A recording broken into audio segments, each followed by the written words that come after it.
E aí, tudo certo? Hoje a gente vai mergulhar de cabeça num tema que é fundamental para todo mundo: os direitos políticos, com base na nossa Constituição de 1988. Vamos entender juntos como o nosso poder, o poder do povo, realmente funciona na prática. Olha, tudo começa aqui. Essa frase é basicamente o coração da nossa democracia. Ela diz uma coisa muito simples, mas poderosa. O poder é nosso. E a gente pode usar esse poder de duas maneiras. A primeira é a representativa, sabe? Quando a gente vota em alguém para decidir as coisas pela gente. E a segunda é a direta, quando nós mesmos botamos a mão na massa e participamos das decisões. Para organizar nossa conversa, esse aqui é o nosso mapa. Primeiro, vamos ver as ferramentas que o povo tem. Depois, a gente destrincha o direito de votar e também o de ser votado. Na sequência, vamos entender que existem limites para essa participação. E, por fim, como a própria democracia tem seus mecanismos de defesa. Bora lá! Então, começando pela participação direta. Além de ir lá na urna e eleger alguém, a Constituição nos dá instrumentos para a gente influenciar a política de um jeito, digamos, mais corpo a corpo. É a tal da soberania popular em ação. E aqui a gente já tem uma diferença clássica: plebiscito e referendo. Os dois são consultas populares, mas o segredo está no quando a pergunta é feita. Pensa assim: o plebiscito vem antes. A pergunta é tipo: e aí, povo, a gente deve criar essa lei? Já o referendo acontece depois que a lei já está pronta. E a pergunta muda para: galera, essa lei aqui já existe. Vocês aprovam ou não? É o povo dando o carimbo final. Outra ferramenta incrível é a iniciativa popular. Com ela, a gente mesmo pode propor um projeto de lei. Mas calma, não é tão simples. Tem umas regrinhas. É preciso juntar a assinatura de 1% dos eleitores do país inteiro. E não pode ser todo mundo de um lugar só. Tem que espalhar por pelo menos 5 estados. E em cada um deles, conseguir um número mínimo de assinaturas. Ou seja, democracia direta dá trabalho. Precisa de muita organização. Agora vamos falar da forma mais comum e conhecida de participar: o direito de votar. No juridiquês, a gente chama isso de capacidade eleitoral ativa. É basicamente a nossa habilidade de escolher quem vai sentar na cadeira e nos representar. E quem é que pode votar no Brasil? Bom, a gente se divide em 3 grupos. Para a grande maioria que é alfabetizada e tem entre 18 e 70 anos, o voto é obrigatório. Mas ele é uma escolha, ou seja, facultativo, para a galera de 16 e 17 anos, para os maiores de 70 e também para os analfabetos. E, por fim, o voto é proibido para estrangeiros e para os conscritos, que são aqueles jovens que estão prestando serviço militar obrigatório. Beleza, agora vamos virar a moeda. Já falamos de votar, mas e para ser votado? Aí a gente entra na capacidade eleitoral passiva.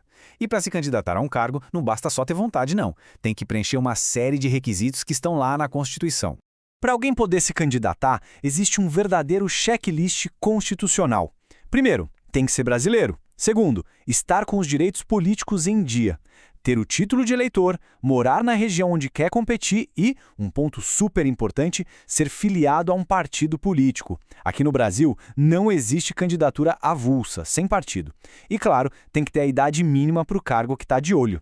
E, por falar em idade, essa tabelinha aqui é um clássico de concurso. A idade mínima vai aumentando conforme a responsabilidade do cargo, né? Para ser presidente ou senador, tem que ter no mínimo 35 anos. Para governador, 30. Para deputado ou prefeito, 21.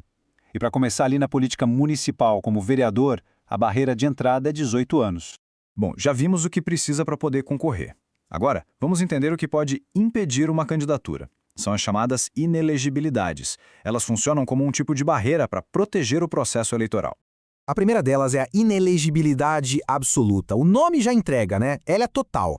Impede a pessoa de se candidatar a qualquer cargo. E ela vale para 2 grupos bem específicos que a própria Constituição define. Os inalistáveis, que são aqueles que nem podem ter título de eleitor, como os estrangeiros, e os analfabetos. Já a inelegibilidade relativa é diferente. Ela não é um não para tudo. É uma barreira para um cargo específico ou numa situação específica. É um impedimento que pode até deixar de existir se a circunstância mudar, sabe? Um exemplo muito importante disso é a tal da regra reflexa. Basicamente, ela impede que o marido, a esposa e parentes próximos de um presidente, governador ou prefeito se candidatem na mesma área de atuação deles. O objetivo é bem claro, é uma trava contra o nepotismo, para evitar que a máquina pública seja usada para favorecer a família. A única exceção é se esse parente já ocupa um cargo e só quer tentar a reeleição. E tem outra regra fundamental, a da desincompatibilização. Se um prefeito, governador ou presidente quiser disputar um cargo diferente do que ele ocupa, precisa largar o osso. Ele tem que renunciar ao mandato 6 meses antes da eleição. É uma forma de deixar o jogo mais justo para ninguém usar o poder do cargo atual como palanque. Chegamos na nossa última parte. Agora, vamos ver como a Constituição é inteligente e cria mecanismos para proteger a justiça e a estabilidade de todo o processo democrático. E aqui, pessoal, atenção para uma distinção que é gigante. A Constituição até permite a perda ou a suspensão dos direitos políticos, mas só em casos bem específicos previstos na lei, como uma condenação criminal sem mais chance de recurso. Mas o que ela proíbe com todas as letras é a cassação. Cassação é a retirada dos direitos de forma arbitrária, na marra, sem base legal. É uma coisa de regime autoritário, não de democracia. E para garantir a segurança e evitar que mudem as regras no meio do jogo, existe o princípio da anualidade, lá no artigo 16. Ele diz que qualquer lei que mexe no processo eleitoral não pode valer para a eleição que acontecer em menos de um ano. Ou seja, as regras têm que ser claras e definidas com antecedência. No fim das contas, entender todas essas regras, direitos e deveres é o que faz da gente um cidadão completo.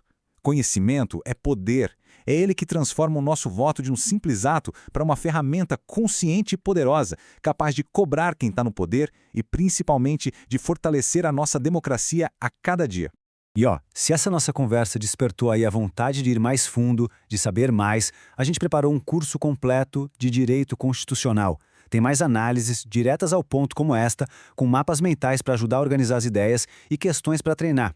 O link para conhecer está aqui na descrição, beleza? E para continuar o papo e estudar em grupo, fica aqui o convite para participar da nossa comunidade lá no WhatsApp, o Foca na Vaga. É um espaço muito legal para a gente trocar ideias e tirar dúvidas. O link para entrar no grupo também está facinho, aqui na descrição. E para a gente fechar, fica essa reflexão. Conhecer as regras do jogo é sempre o primeiro passo para pensar em como mudá-lo. De que forma o nosso exercício pleno da cidadania, no dia a dia, pode de fato fortalecer a nossa democracia? A resposta começa com tudo que a gente viu aqui. Valeu e até a próxima!